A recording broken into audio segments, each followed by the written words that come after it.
When I was a boy, my grandfather, Nathaniel Forbes, often spoke of how he fought the devil at the crossroads, just outside of Mill Creek, Montana.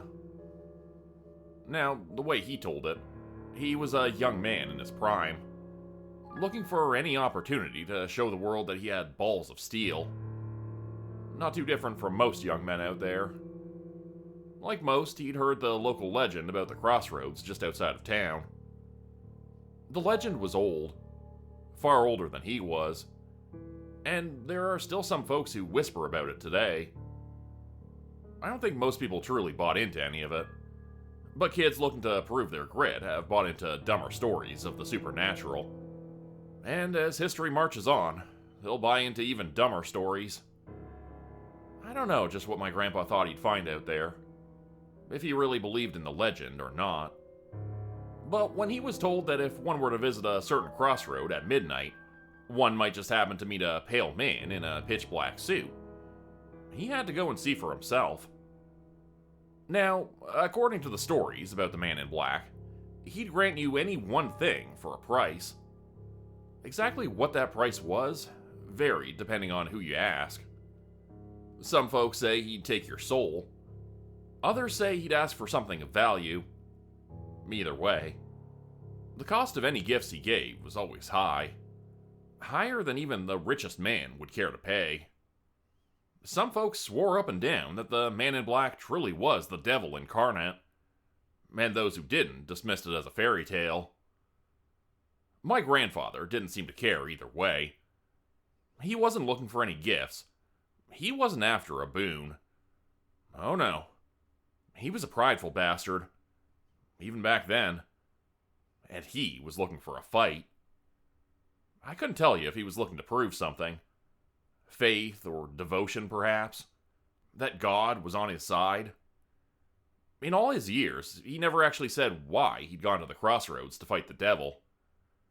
However, if you believe the story the way he tells it, he met that man in black. And he had his fight. According to him, he beat that son of a bitch into the dirt. The man in black put up a good fight, but my grandpa was even stronger. And when all was said and done, the man lay broken on the ground just outside the cabin, and Nathaniel Forbes towered over him. He looked down at the man in black and said to him, "You stay out of Montana, boy. You stay out of Montana for as long as there is a Montana. Because if you don't, I'll come back and knock you on your ass. Even if I'm not around, my own blood will do the same. You ain't welcome here." And with that, the man in black sank into the accursed dirt and did not return. When I was a kid, I always figured that whole story was just a crock of bullshit. Something the old man had just made up. One of my grandmothers had a similar story about an old fur coat she owned, often saying that she'd killed the bear herself. Of course, she hadn't. The coat wasn't even real fur. It was a tall tale told in good fun, to entertain me and my brothers. Nothing more. I thought the same of Grandpa Nathan's story about the devil. While he had almost certainly once been a prideful and arrogant young man, and he had been in more than his fair share of actual brawls, I never once believed he'd fought the devil himself. That said, my disbelief didn't stop me from loving the old man. I only knew of the scrappy bastard he'd once been from his own stories of his glory days. Even then, I could hardly picture the man picking those fights as my kindly, doting old grandfather. Time had mellowed him out, and I can't begin to count the happy memories I have of him while I was growing up. That's why, when he passed away a couple weeks ago, it hit me hard. Grandpa Nathan had been the sort of man who I'd been sure couldn't possibly die. Even in his late 80s, he was full of life and sharp as a knife. Age may have taken its toll on his body, but not his mind. Every now and then, I still caught glimpses of the fiery young man he'd once been. And sometimes, when I visited him, I even forgot he was staring down the barrel of his 90s. The last time I saw him was when my family and I went down for a visit. It had been the anniversary of my grandmother's death, and I thought it might be nice to offer him some company. My wife Kathy and I packed up the baby and drove down to his little cottage a ways out of town. That cottage hadn't changed in 50 years, and going back there always carried a certain rush of nostalgia with it. As soon as we pulled into his dirt driveway, I could see Grandpa Nathan making his way out from the backyard, with an unfamiliar companion I'd never seen before. A large, black dog. It was a mutt that looked to have a bit of Labrador in it. It bounded happily by his side, tongue hanging out as if it were having the time of its life. "Pete," he called. "Well, well, long time no see, boy." "Hey, Grandpa," I replied as I got out of the car. Kathy went to get the baby while I greeted him. "How you holding up?" "As well as one can, I suppose," he said, voice hoarse and raspy from age. His dog sniffed at me, and I pet its head in greeting. "Guess you made a new friend, huh?" "So I did," Grandpa replied. He cracked a smile down at the dog. "Found him by the side of the road. Poor boy looked to be starving. Couldn't just leave him. Couldn't find an owner, so figured I might as well take care of him. He's taken a shine to me since then." As he spoke, he reached down to give the dog a pat on the head. It eagerly licked his hand in response. "There we go. That's a good boy. Can I get you a beer, Pete?" No matter what time of day it was, the old man always offered a beer. I passed him up on the offer. Kathy had the baby out, and I excused myself to give her a hand. The visit was nice, but uneventful. There's not much I can really say about it. There were no tearful goodbyes or parting words of wisdom. We watched an old Frankenstein movie with Boris Karloff, and watched as Grandpa fawned over the baby. Little Katie, who was barely 3 months old at that point, smiled and giggled at him. She tugged on his beard before my wife took her for her bottle. That dog lingered around Grandpa, rarely leaving his side, although it did come up to me for a scratch behind the ear every now and then. It seemed even-tempered enough, which was nice to see. I recall thinking that Grandpa could have used a pet to keep him company. I remember that Grandpa and I talked for a bit, mostly just shooting the shit, but I don't recall much of what was said. We didn't stay for too long. We had Chinese delivered and had dinner with him, then packed up and headed home. I remember giving the old man one last hug, as Kathy put Katie into the car. "You take care of yourself. Call me if you need anything," I'd said. He just playfully shrugged me off. "I got myself covered, Pete. You just watch the baby. And don't be a stranger. I don't mind the company." He'd waited on the porch as we drove off, and in my rearview mirror, I could see him heading back inside. That dog still on his heels. I told myself I'd be back again to see him in a week or two, if for no other reason than just to check on him. In the meanwhile, I was just a phone call away, and he knew that. Maybe it was arrogant of me to assume everything was just going to be okay. I've replayed that day countless times in my mind, but Grandpa Nathan seemed as strong and sharp as ever. Maybe he could have had another decade or two in him. Fate had other plans, though. Nathaniel Forbes died alone in that house, less than a week later. Proud and stubborn until the end, he climbed onto a small stepladder to get something out of his pantry, and somehow he'd lost his balance and fallen. I want to believe that he died on impact. I really, really want to believe that. I'm not sure I can, though. Grandpa Nathan was a tough old bastard, and I can't honestly buy that a simple fall would be enough to stop him, even if he was well into his 80s. I don't want to think about him lying on the cold kitchen floor for days, screaming for help. I don't want to think about it, but I just can't stop myself. I really can't. And while I want to believe that he died peacefully, part of me knows that he didn't. Part of me knows that he suffered. I won't get into the ugly details of his estate. Anyone who's ever lost someone could probably tell you what a bureaucratic snafu death can be. I ended up being the one to handle most of his final affairs. His possessions, the house, and, most importantly, the dog. Truth be told, I would have been perfectly happy just putting the damn thing up for adoption. It was a nice dog, sure, but I wasn't too sure I wanted it in my house. I didn't fault it for what it had done to Grandpa Nathan's body. No, it had been about a week before they'd found him. I couldn't blame a big, hungry dog alone in a house next to fresh meat for doing what came naturally. I didn't want it in my house, though. I tolerated it for the first few days, but I made it clear I was sending it off to the pound the first chance I got. Kathy had other ideas. "We can't just get rid of it," she'd said to me. "Do you have any idea how many dogs get put down instead of being rehomed? They'd probably end up killing it." "Well, we can't keep it.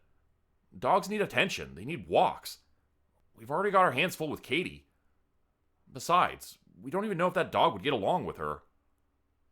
Considering that my wife had had the baby in her lap when I said that, she didn't seem to like me bringing her into the conversation. "Katie will be fine," she insisted. "I'm already going to be home with her. So why not have the dog here as well? If nothing else, it'll keep me company while you're at work. You've already got the baby." I regretted saying that the moment I actually said it, and the look on Kathy's face told me that I had lost this debate. The dog was going to stay. Grandpa Nathaniel hadn't actually given him a name. As far as I knew, he just called him Dog. So Kathy took to calling him Patch. Not sure where she picked that name out from, and I'm not so sure it actually fit him, but it became his name. I can't say that Patch was all that unwelcome of an addition to the family. For sure, he was a cute and playful thing, and he seemed just as friendly as he did when I'd first seen him at Grandpa Nathan's. I noticed pretty quickly that he had a couple of quirks, though. Every dog has its quirks. That's normal. You see cute pictures and videos of quirky pets on the internet all the time. My friend had one dog with truly crippling anxiety, and Kathy used to have a poodle mix that would start licking you and never stop. Patch, on the other hand, was a little different. The dog didn't sleep. Kathy put Katie down fairly early, and she usually passed out shortly afterward. I was the night owl of the family. Sleeping had never come easy to me. Some nights I just couldn't shut off my brain, so I usually stayed up late. Some nights I'd stay in the living room working late. And when I did, I noticed that dog doing the rounds around the house. He wasn't moving like he wanted to play. I grew up with dogs, and you can tell when they're playful. Patch just sort of wandered. I'd hear his nails clicking on the kitchen tile. Then he'd walk into the living room and stare at me for a moment, before continuing to walk. At first I thought he might have been nervous or wanted to go outside, but he never seemed upset, nor did he respond when I opened the door for him. He just liked to wander. He didn't lie down or nap. He just kept going. Maybe that was a red flag looking back. I really can't say for sure. I tried to write off the nighttime wanderings, and I only mentioned it to Kathy once. She wrote it off quickly, and so I tried to do the same. The vet had told us that Patch was a perfectly healthy dog, so I didn't really have any reason to believe anything was wrong. All the same, I couldn't shake this sense of unease that had hung in the air ever since Grandpa died. I told myself it was grief or stress, and for a while I believed it. Now, though, I'm quite sure it was something else entirely. It started with little things. Things would disappear around the house. Nothing major. The remote, car keys, cables. Things that go missing all the time. It was a little bit frustrating, sure, but nothing all that serious. I don't think Kathy or I saw it as anything more than a run of bad luck. It wasn't until it got worse that we really started to take notice. The first major incident came while I'd been redoing some of the baseboards in our house. I'm relatively good with my hands, and I take care of a lot of the renovations in our house. I'd taken off some of the baseboards to repaint them, and was just putting them back up when the accident happened. I'd been using the nail gun to put the dried baseboards back in place. I knew what I was doing. Hell, I'd used that nail gun 1,000 times without anything going wrong. And looking back, I'm still not sure exactly what happened. The doctor at the hospital suggested that the nail had hit something hard and ricocheted off. I think that's bullshit, but I don't have any other explanation. One minute I was on the ground, nailing the baseboard back into place, and the next I felt a white-hot pain in my hand. I saw the nail embedded just beneath my finger, before I saw any blood. The tip was coming out my palm, and it took me a moment to register what had happened, before I started screaming. It was at about that time that the pain hit me.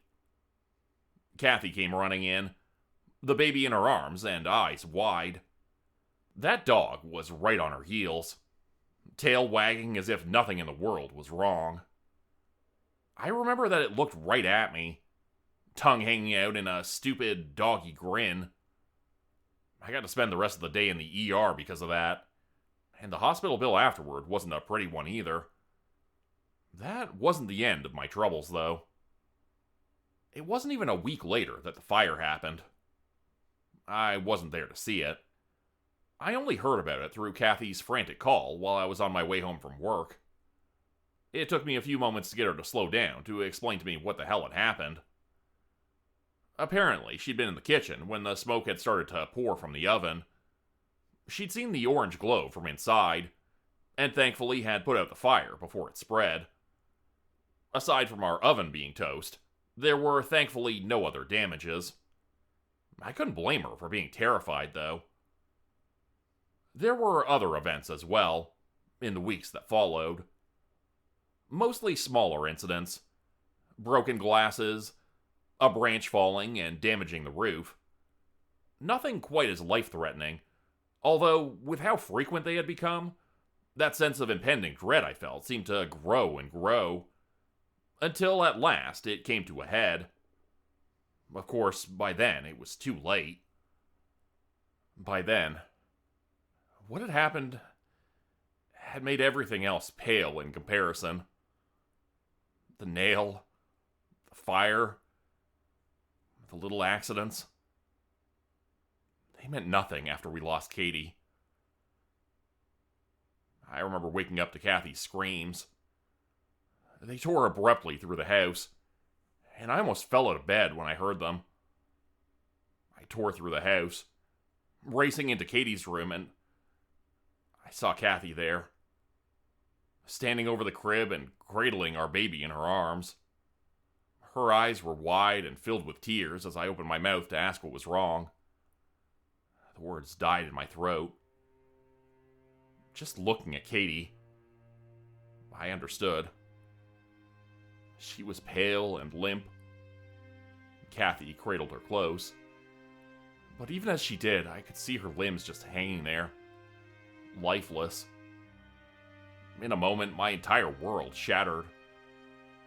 The next thing I knew, I was crying and trying to somehow wake up our little girl. But there was no taking it back. The doctor said she died in the night. And even after all was said and done, they wrote it off as SIDS. Do you know what a baby coffin looks like? It's small, like a chest or a foot locker. It's too fucking small. I was able to carry it in my arms when we took her to be buried. I was her single pallbearer. If you've never lost a child, I envy you. I truly do. It's a pain that is impossible to describe. It rips away every other thought on your mind, and replaces it with a grief so deep that it leaves you hollow. The house seemed too quiet. I found myself actually missing being woken up by her crying, and Kathy? She was silent as the grave. When I'd married her, she had such a spark of life that I'd adored. She'd been so willing to go anywhere and do anything. Even when we'd had Katie, she'd taken to motherhood like a fish to water. But watching her in the aftermath of her death, it broke whatever pieces were left of my shattered heart. She spent most of her time in bed. I was there for her as much as I could be, but I was hardly in any better shape myself, and I truly had no idea what to say to her. There was no reassurance that I could give that wouldn't sound empty. There was no bright side to look on. Patch had continued to bound around the house, seemingly oblivious to all that had been going on around him. The stupid dog didn't understand, and with all that had happened, he'd become an afterthought. Something we took care of without thinking of. We let him out, we fed him. We hardly noticed him otherwise. Even his sleepless, late-night wandering had been forgotten by us. Both of us were just empty. And in our own ways, we grieved. It wasn't long after Katie's death that I started watching the footage from her nanny cam. It was strange, I suppose, but I guess it gave me comfort. Seeing her again, watching as we put her down. It might not have been healthy, but it let me cling to those memories of her, and let me hold on to some small part of her that even death couldn't take away. I'd avoided the footage from the night she died. I knew I couldn't bring myself to watch it, but I didn't delete it. On the nights when Kathy was in bed, either asleep or crying, I'd sit on the couch and remember our daughter, watching that footage and looking for some form of closure that never seemed to come. And when at last I found my answer, it was by accident. I hadn't realized I was watching the footage from the night Katie had died. The video had started to play automatically, and through the tears, I hadn't thought to check which one it was. I'd been on the couch, watching the recordings on my phone. I was 2 or 3 beers in, waiting to see how many it took before I stopped feeling like shit. On the screen, I watched Kathy put our little girl into the crib. There were no plushies in there, no pillows, nothing that could have suffocated her. I watched Katie sleep for a while until, from the corner of the screen, I saw the door open. In the darkness of her room, I saw movement on the camera. Then a shape drop into the crib. 4 dark legs stood around Katie, as a dark snout pressed against the camera, moving it to face downward. It didn't record what happened next. Maybe that was for the best. But it recorded enough. I sat upright and rewound the footage. There was no way that Patch had jumped into Katie's crib, right? But the footage was right in front of me. That fucking dog had gone into our little girl's crib. Looking at the date on the footage, I recognized it, and felt a sick pit growing in my stomach. My grief seemed to boil over inside of me, and was replaced with a cold, bitter rage. The dog. That fucking dog. That was why Katie had died. Some little, useless voice in the back of my mind tried to argue that maybe he was just looking for attention. But I couldn't have cared less in that moment. Like a raging bull, I only saw red. I dropped my phone and stood up, listening for the clicking of toenails as Patch wandered the house. But I heard nothing. Dead silence. And yet, I felt as if I wasn't alone in the room I was in. "Patch?" I called. My voice was trembling in anger, but there was nothing. And that made me uneasy. Something felt wrong. "Patch?" Still nothing. I'm not sure what I would have done if that fucking dog had come running anyway. What I'd seen couldn't be denied, though. That fucking dog had taken my little girl from me. I refused to keep it in the house. Kathy. I needed to show Kathy what I'd found. I snatched up my phone and headed for the bedroom, looking down at the paused footage one last time. Kathy? I called, although the name died in my throat. The first thing I noticed was the dark shape of a man standing by the bed, silhouetted by the light from the window. Then I saw the tangled bedsheets, with no sign of my wife amongst them. I froze and stumbled back a step, looking up at the man in black. I could feel his eyes on me, and somehow, I knew he was smiling.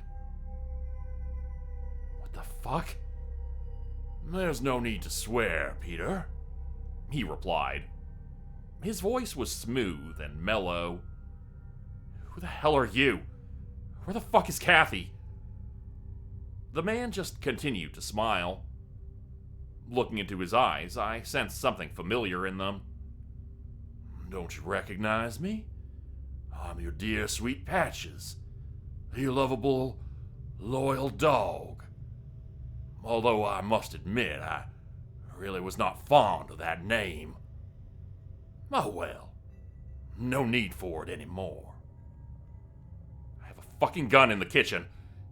If you don't give me a straight answer, You'll what? Kick me out of Montana again?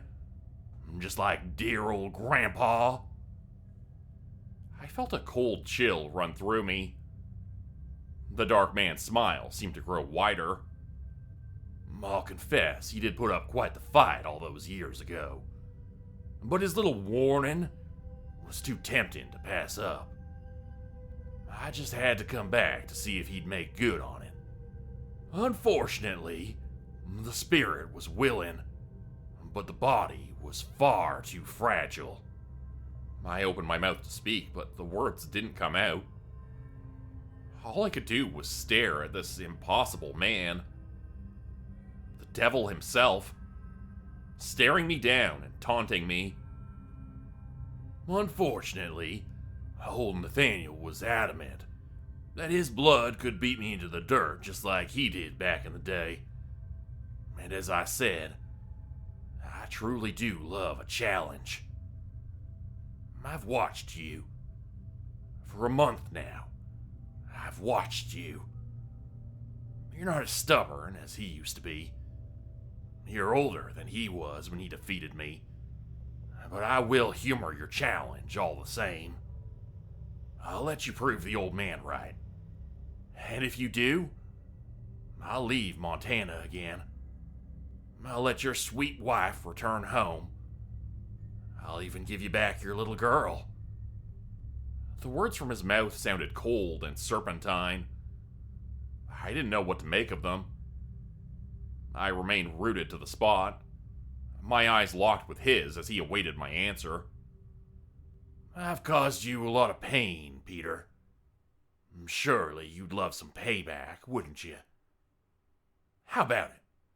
You and me, down at the crossroads outside Mill Creek, Montana. Just as it was meant to be. I looked the devil in the eye. And as I did, I felt my fists clench. You'll let my Kathy go? And we'll get our little girl back? I replied, my voice barely more than a croak.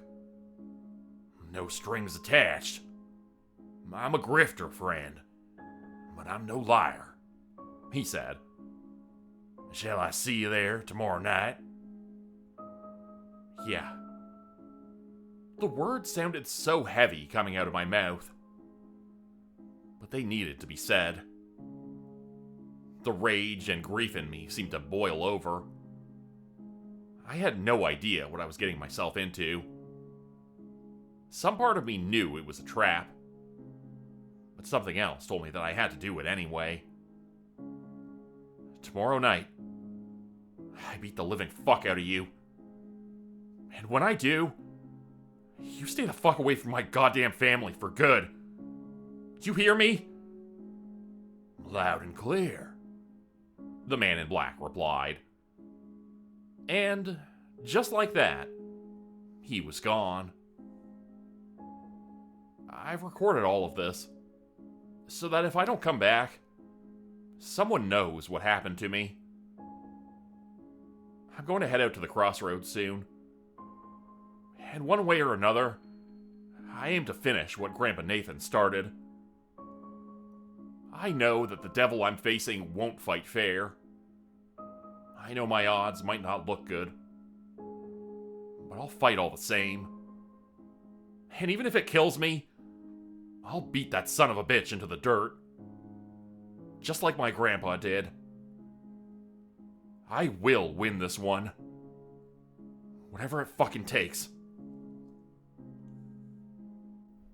Become a channel member today for early access, bonus videos, and special emojis only available to members.